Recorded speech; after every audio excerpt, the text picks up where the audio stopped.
Welcome to Childcare Conversations, the podcast where early childhood leaders like you get real-world strategies, honest talk, and a whole lot of support. Whether you're running one center or many, we're here to help you lead with confidence and clarity. This episode is brought to you by our summer partner, Childcare Business Growth, your go-to solution for filling spots, increasing revenue, and scaling your childcare business without the burnout. We're proud to partner with a team that's as committed to your success as we are. Learn more at childcarebusinessgrowth.com. Now, let's get into today's conversation, one we think you're really going to love. We are so excited today. We have got a guest coming in from Florida with the National Child Care Association, right? That's whose hat you actually wear, right, Cindy? It is. It's like sometimes you have people, I don't know, that maybe wear more than one hat. And although we have met Cindy at different times, virtually or adjacently, we got a chance to really get to know Cindy and spend time with Cindy in May in Rhode Island, of all places. And we are so excited to have her join us. And we are going to take Cindy down her non-traditional conversation. So you can find other webinars with Cindy all over the place and other podcasts where Cindy talks about advocacy. So if that's a topic, let us know. We'll be happy to have Cindy back because we'd love to do that. But also we'd be happy to share other episodes of other collaborators who've had Cindy on where she has talked about advocacy. But today we're going to talk about, being willing to grow, I think is going to be my way to word that. So with that, Cindy, introduce yourself just a little bit. We're going to get into all of your story, but talk about a little bit of your story. All right. Well, I'm Cindy Lehnhoff, and I am so glad that Carrie and Kate invited me. They're a lot of fun. I learned that in Rhode Island, and they're really smart about childcare in the industry. So that combination works well for me. I have worked in the industry for over 40 years. The majority of my career was spent with the second largest childcare provider. And I was a multi-site manager. I did start out as a preschool teacher, 3 hours a day. And that's a pretty good story if, Kate and Carrie want to go there. But having started out as a 3-hour-a-day preschool teacher in 1980 with a small family-owned company, I had the opportunity to grow with them over a 36-year period. And I retired from that career as a vice president of operations in the Southeast, which took me to Florida, where I'm at today. And so wait. You were with the same company the whole time? For 36 years. Wow. Okay. So that's unheard of anymore. It is. I knew that you'd been in for a long time, but I don't think I put the two pieces together that it was the same company the whole time. Oh, now I'm even more excited about this topic. Okay, Carrie, I saw you. I know you have a question. So when you were doing 3 hours a day, was that you were a relief teacher or was it more of a Mother's Day Out program? It was actually, I was a 3-hour-a-day preschool teacher from 9 to noon for a La Petite Academy in South Oklahoma City that is still there today. It is getting ready to celebrate its 50th year of serving that community. And I did not want to work full time. I was a stay-at-home mom. And I actually went to check out enrolling my then 3-year-old in a preschool program. And they were opening a brand new center in Oklahoma City. And I saw the sign. I was new there. My husband had gotten transferred with his job. And I wanted her to go to preschool while her brother was in first grade, but not all day. And but while I was there, I guess I asked a lot of good questions. And at some point, the director, who was just really very welcoming and excited about her program, which was Montessori based, by the way, back in that day and time, not Montessori school, but Montessori based.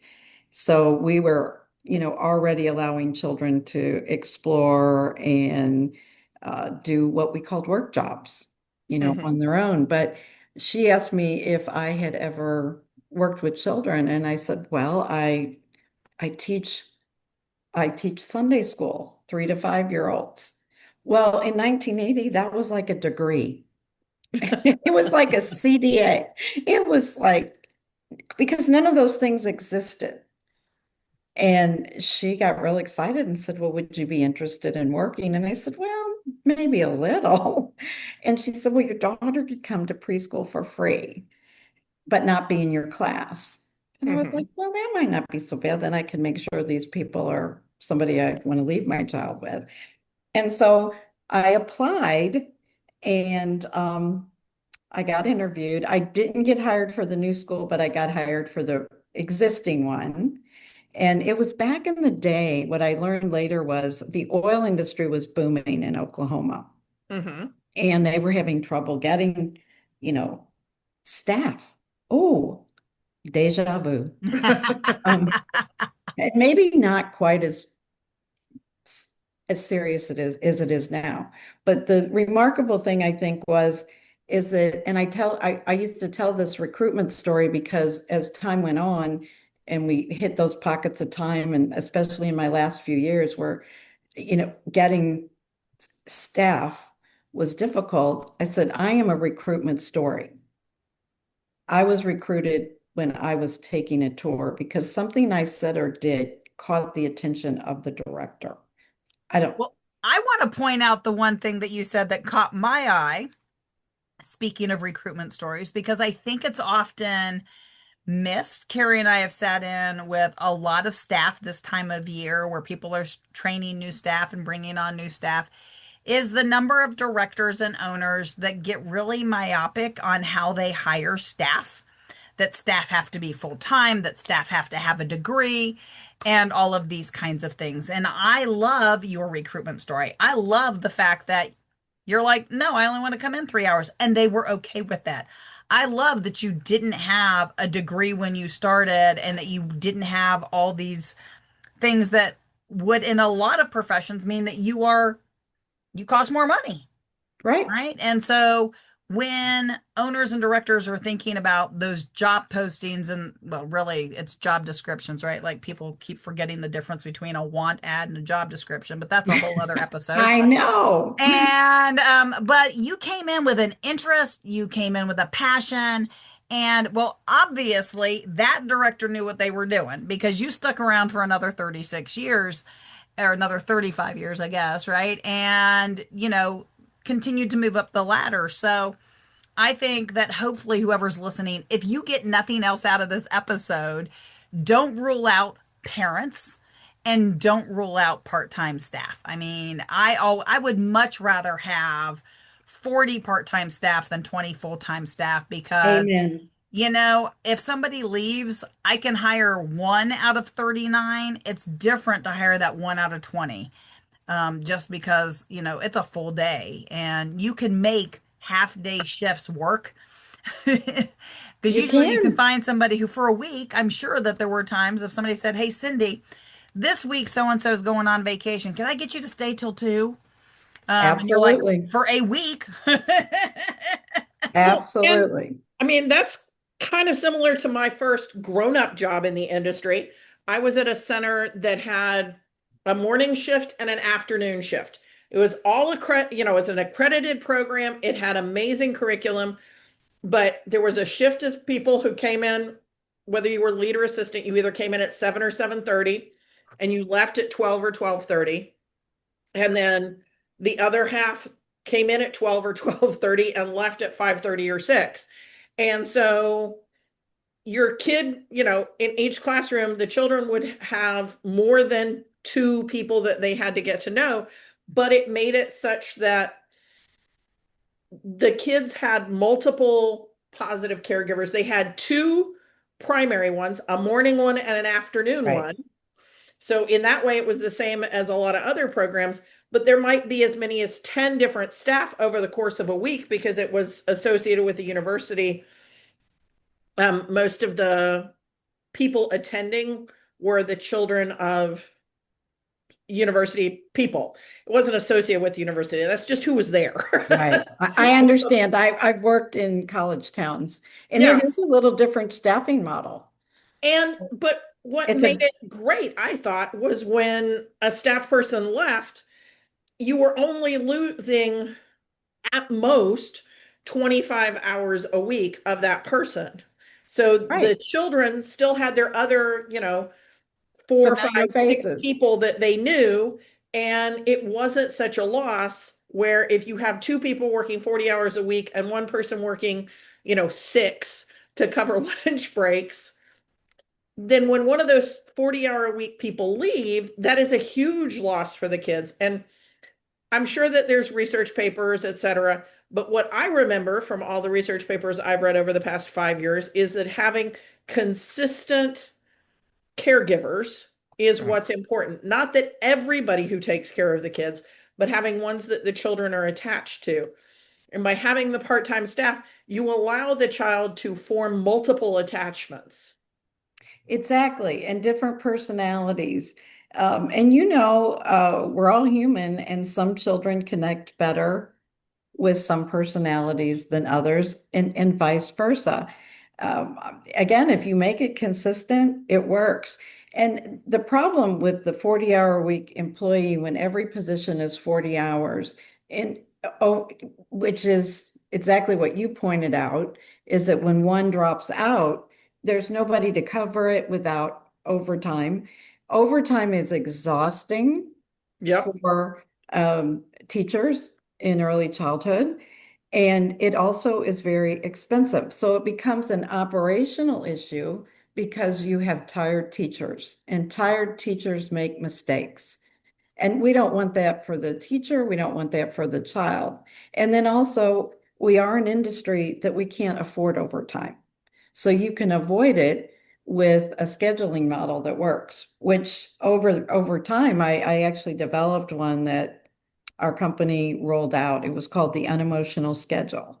And it really did work. And we didn't have to worry about, all those lunch breaks either, all those hour lunch breaks. I mean, lunch breaks and vacations are yeah, those were things I hated to schedule around. And so when I came to work for Carrie, and I was a parent. My child was in her program before I went to work for Carrie. And one of the things I loved from day one is that Carrie's solution, and even after 25 years of sharing the story, we still get people who've never heard of or like marvel at the concept. But, Carrie just closed the school 2 weeks a year. So that's when every parent and every staff person had their 2 weeks of vacation.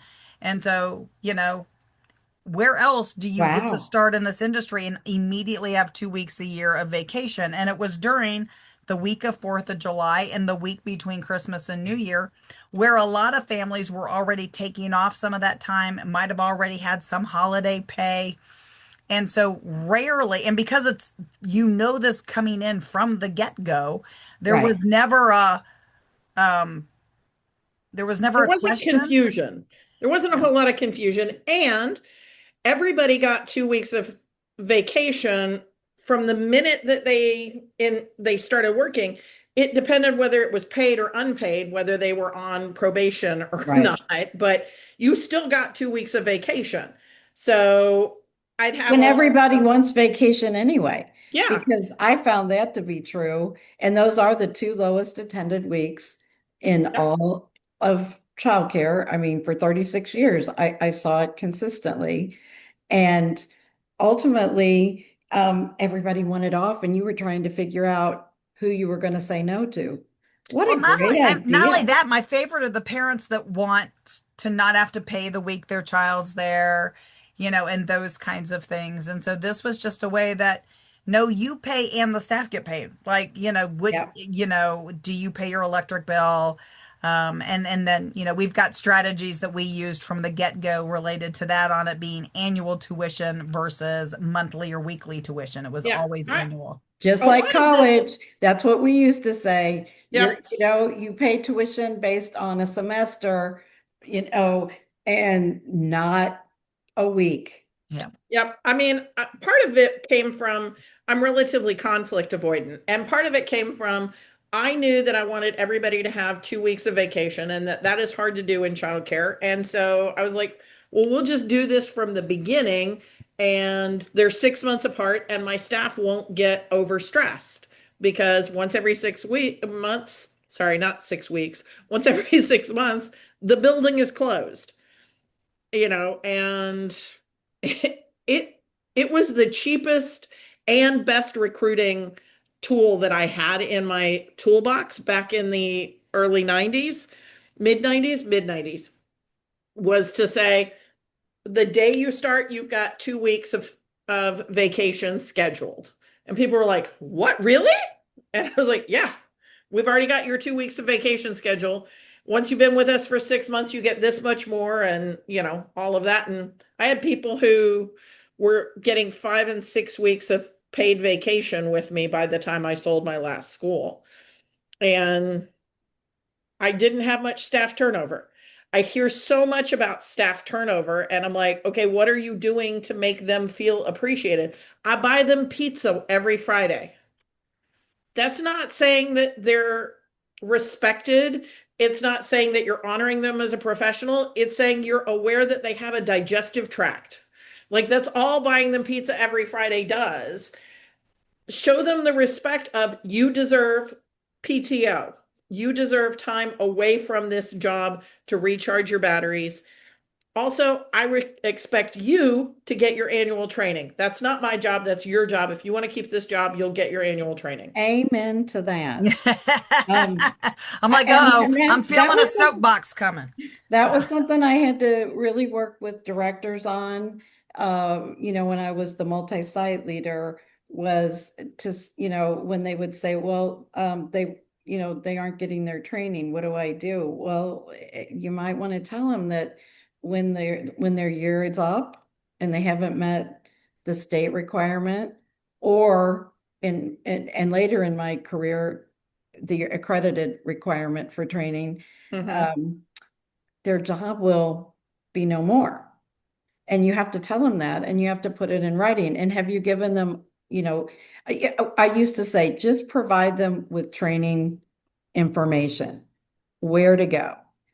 Sign up as a group for a conference. There's nothing like, we used to have great conferences in Oklahoma, and we could usually even get, some help from the agencies to pay for a staff to attend. Mhm. And so, if they're not going to get it, they can't continue to work. Well, I'll be short a teacher. We'll start looking now if you think that's going to I happen. love that. I think that's great words of advice. But I think it's even better advice because NCCA, I think they have a conference, don't they, Cindy? They do. In fact, we're preparing for it now. Our conference is March 19th through the 21st in Memphis, Tennessee, at the historic Peabody Hotel, where they have the little duck parade every day. So we're really excited about that. Um, and I know that I'm going to see you two ladies there. We Yep. definitely look forward to having you back because you were presenters at our last conference. So it's going to be fun. We had great fun at our last one in some of the evening events where, people gathered with celebrating the 80s and dancing and karaokeing and trivia. But more importantly, we networked, we learned together. We also develop friendships with people that help us understand that we're not alone and that somebody may have a solution. Look at the solution that, Carrie just mentioned, that you brought up, Kate, about vacations. That one idea could really help somebody if they're ready to receive something new. And I think that's the value of conferences.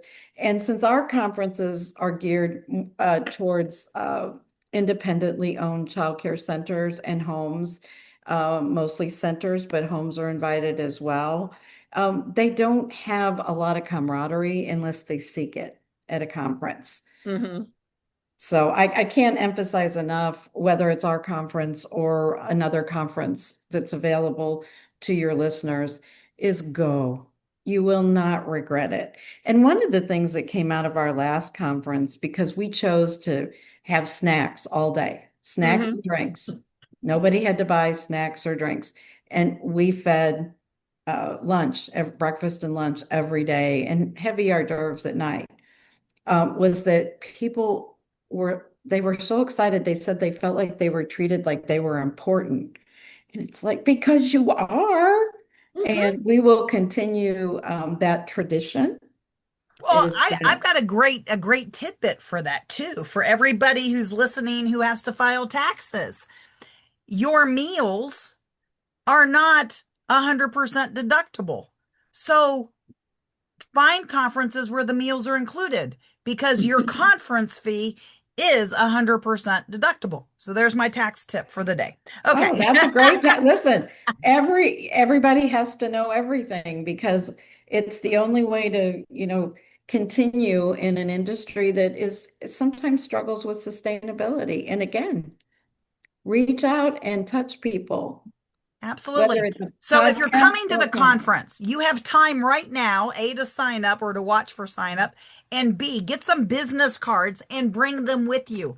I know that a lot of people love the digital blink and whatever, but you know what? You've still got people out there who are going to be visual and tactile learners, and your visual learners want to see that physical card. Doesn't have to have your picture on it, but if it does, it's even better. Give them something in that card that reminds them of you and give it to them so they can hold it so your kinesthetic learners will be able to feel it. We won't talk about the stacks I got sitting on my desk, but considering how many conferences Carrie and I go to in a year, it's not nearly as many. And I totally respect. I do have a digital business card. I will blink and do those things with folks. But the ones I remember to actually follow up and keep in contact with are the ones who gave me the physical card because it gets shuffled and I go, oh wait, I actually called that person. Okay. Oh, haven't called that person. And I do the same thing. I am the visual, kinesthetic, old-fashioned card yep. because I will more than likely revisit your card than I will another something on a digital piece. Because you As it got to is, remember which app it was. I mean, that's part of it now too, is like I think there's at least 4 or 5 of those little digital cards. And so I have to remember where it is. And if I didn't stop and put notes right then and there in my phone, I may totally forget who you are, where you're located, what we talked about, or anything where I can with a business card. And a lot of times, Carrie and I will, maybe at lunch or in the afternoon or maybe at the evening, we'll stop and kind of try to remember what we could remember about people. And we'll be like, hey, we talked to this person. I think it was this, and this is what we talked about. And so we'll both take notes on the back of our cards so that we can remember who people are afterwards. So, that's great. You have each other for that. Yeah, I mean, I think another thing when it comes to conferences is if you can go with a buddy. Like, Oh, absolutely. and what I think is fabulous is if your school is running well enough that both like the owner and the director can leave and the assistant director is running the program, or it's the owner and the assistant director. Maybe they trade off. One time it's the owner and the director, and one time it's the owner and the assistant director, because somebody has to run the school unless you can close the school down for the conference, which I think most of us can't do. But if you can take 2 members of the leadership team, you're much more likely to implement any of the cool new ideas you got if there's 2 members of the team that go. If you can't, because you're a sole proprietor and you just have an assistant director who is also your toddler teacher, and so you don't have somebody else you can bring with, find another director or owner that might be interested in going and have them go with you. So at least you have somebody to talk to after dinner and go, "Ooh, did you talk to this person? I did. This is, and so you can share the information because you're much more likely to retain it if you talk it through." And All right, sometimes you so hear different things. You oh, got Yes. not two only that, individuals. Yeah. absolutely, but you can listen to our episodes. We have lots of directors from all over the country who've been on our episodes. You can also go over to Childcare Director's Chair with Erica Sacosio, listen to her episodes. You might find somebody on one of those that resonates. Go into the episode show notes and see if you can't figure out how to contact them. I'm creepy. I do stalk people on social media, so I know I'm not the only person. Go That's find great. these people. They want to connect. That's why they're on these podcasts, webinars, and stuff like that. It's not so that they're not trying to hide in a box. And go force yourself to meet them. And chances are, if is there, or I'm there, or Erica's there, or Cindy's there, we would be happy to say A, hello, and B, help you find your conference buddy for that conference, because then you have you have a reason to go, for somebody who's keeping you accountable to actually show up to the workshops and not just take it. Like, I'm okay with a working vacation, don't get me wrong, but if you've come to the conference, I mean, we want you to enjoy the poolside, but we also want you to come to the workshops. Right. Well, it's going to be a little chilly in March, so we probably won't have poolside, but you never know what could distract someone. But one Yeah. of the things that we did talk There's a about, bar in the hotel, let's be yes, honest. yes. One of the things we have talked about with our conference committee is making sure that we build in some opportunity for those coming from Texas to meet, those coming from Virginia to meet. So if there are any lone wolves, or even if there's groups of people, again, there's value in, talking to other people, as you both know, that have worked in this industry, and, get them out of their silos, because that's what can happen to those that are independently owned. They don't Absolutely. get out of their silos. And you just mentioned how having a member of management besides the owner, and maybe even the director and the assistant. One of the things that I found years ago, and again, we do have owners that have multi-sites. And I found that I would have a director meeting, and the director would they were supposed to transfer the information, to the assistant. It just didn't happen. So I learned early, on that I just did the same meeting for assistant directors, because one, they were my future and directors, in case someone, left to marry an Air Force captain and move out of state. Things happen. I'm sure that never happened to you, Cindy. Yes, it did. And one year it happened to me like 3 times in one year, that people actually legitimately, you know, moved out of state, and I didn't have a good bench. And I have went into areas, I even did some consulting and found that the bench weakness is going to kill our industry. Well, I, Yep. I I personally love that, and that again, bench building is definitely something that's a passion for Carrie and I, and so that could easily be its own topic. But I want to talk.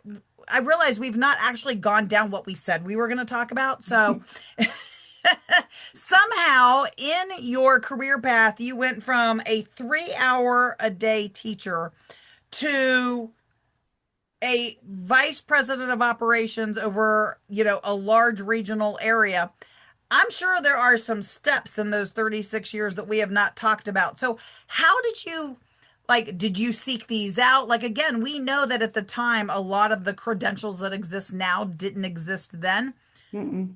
So, did you go looking for these, or did people just go, oh, Cindy's got her stuff together, I want Cindy to do it? Or how did you move up, and how quickly did some of that happen?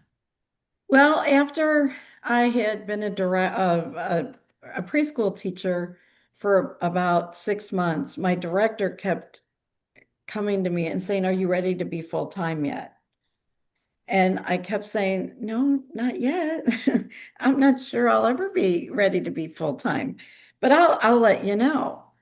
Well, ironically, my husband got laid off from his job. And after I'd been there a year working 3 hours a day, however, I did fill in during the summer for field trips. It's like you said, Mhm. they would ask me to work periodically, and I did over my 3 hours. And I thought, well, I better pick up some hours. And so I told my director I was ready. And of course, she jumped right on that. And had worked there a couple of years, and the company started building more sites in that city. And my director was going to become a district manager because the district manager we had at that time didn't live in Oklahoma City, but they were planning more growth. And she came to me and she said, I'm going to recommend you to be a director. I looked around and I was like, is there somebody else in the room? Um, and she said, you have caught on to everything, you know, that we do here and then some. And she had taught me how to do the books and not only my teaching job, and we had at that time, she also was a woman ahead of her time because she enrolled us in some coursework that was through Oklahoma State University that later became a CDA credential. But it was just a ladder of learning, and they had some grant money, and all we had to do was just sign up to go and pay like, $4 for a book. So that whole time, we were being trained and then she trained me, like I said, on how to do the bookkeeping, which, was manual. We didn't have computers, how to collect money from parents that didn't want to pay without, being mean, and how to, be in compliance with licensing. She just taught me all the things. And I think she was teaching a lot of us, but evidently I demonstrated something that others, because there was only one other person on her staff that she recommended um, to become a director. Okay, Mhm. so let me get this right. When there was literally paper, pencil, and spreadsheet paper, like it wasn't digital, Right. she took the time to teach you how to run that part of the business.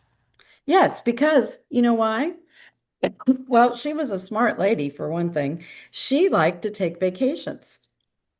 She didn't want to be there full time. I mean, she was there full time, but usually in the summer. Oh, I'm so sorry. Let me get a drink.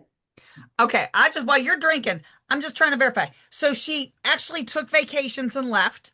And so to do that, she recognized that she needed to train people to fill in for her. I know. What a concept, right? I love this concept. Carrie, Mhm. this is, I don't know. I mean, I think a lot of directors would go, no, no, no. If I train somebody else to do this job, then they're going to take my job and then I'll be out of work. I just had one of my old directors, and she wasn't old in years, but we go way back. And of course, like most of us, she has evolved into a great leader. And she owns her own center now. But I was her district manager, and she was a director that I inherited in a regrouping of states because I was in 12 different states over my career. And she needed a good assistant and to really take her program to where she wanted it to be. And she just didn't want to go there. And it wasn't long ago we were having a conversation because we've been friends now for over 30 years. And again, she owns her own center, she owns a consulting. And she said, believe it or not, remember when you were pushing me to get a better assistant and somebody that, could actually do my job? She said, I thought it was because someday you'd want to replace me. I'm like, no. And then I had one director who kept telling me she was not going to she didn't need an assistant. And I finally said, well, is your regional director? Guess what? I need for you to have an assistant because what if you get sick and have to go on sick leave? Or, you may not think you need a vacation, but guess what? You're going to probably need a vacation at some point. Well, lo and behold, that director who finally gave in and said, okay, you win, um, she went on to have twins while she was a director. Hmm. And it was like, Did see, she want some time off for that? yes. She And I did. said, this is exactly what I'm talking about. Because I learned that lesson. I learned that I couldn't multi-site manage and be their substitute. Now, it was the lesson learned, from being their substitute.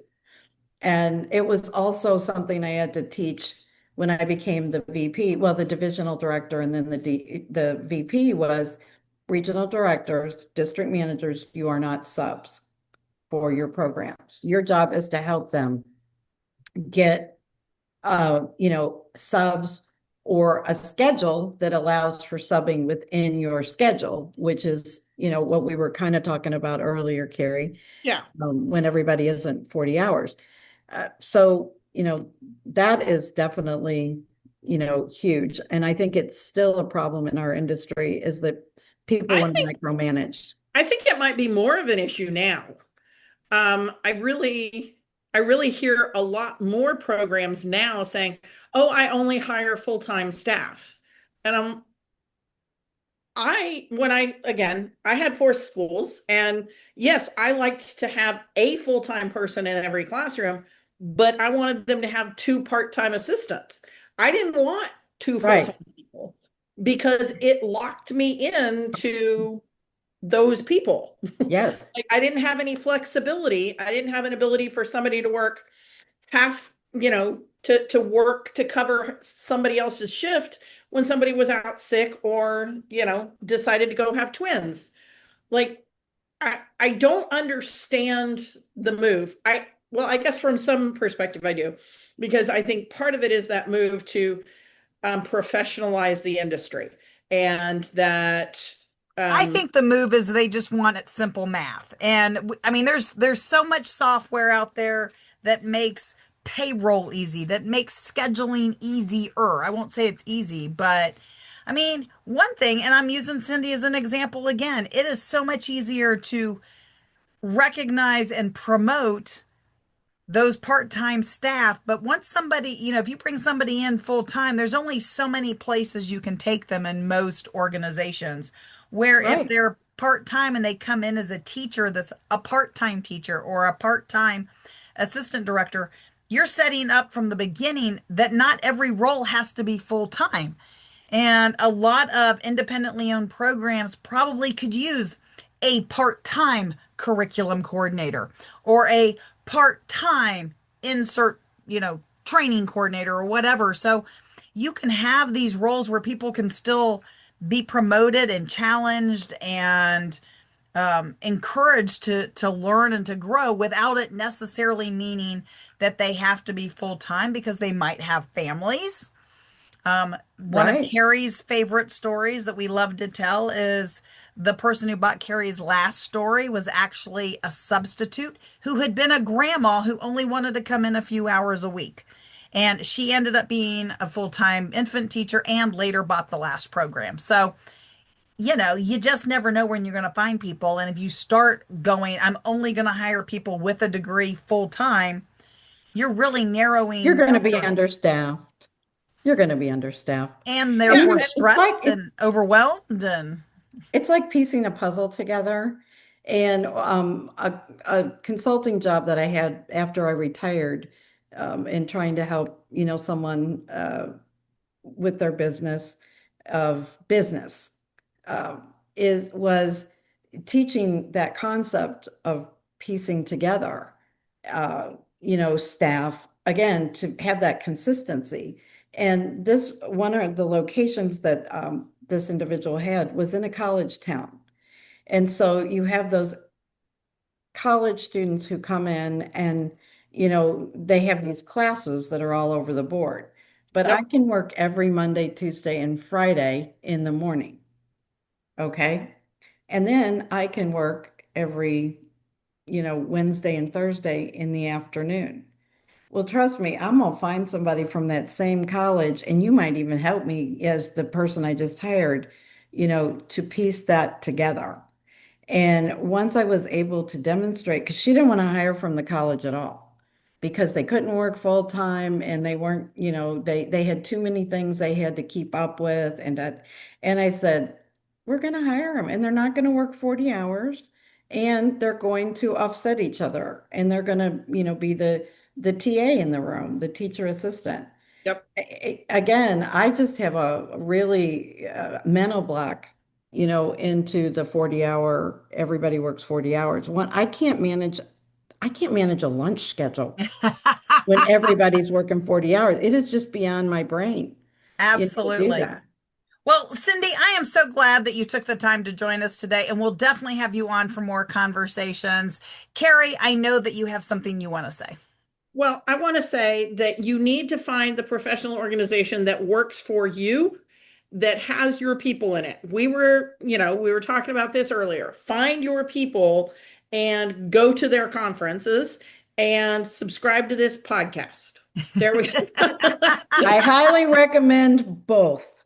So it's a pleasure, as always, talking with passionate, knowledgeable, experienced individuals that did what I did and just, learned what to do to keep people moving in the right direction so that they had great programs operationally and financially. Because that's what I want to remind people of. You got to be able to do both. And if you get a good operation going, for instance, scheduling, correctly, it's going to pay off financially because you're going to have enrollments because of what you're doing and how you're doing it.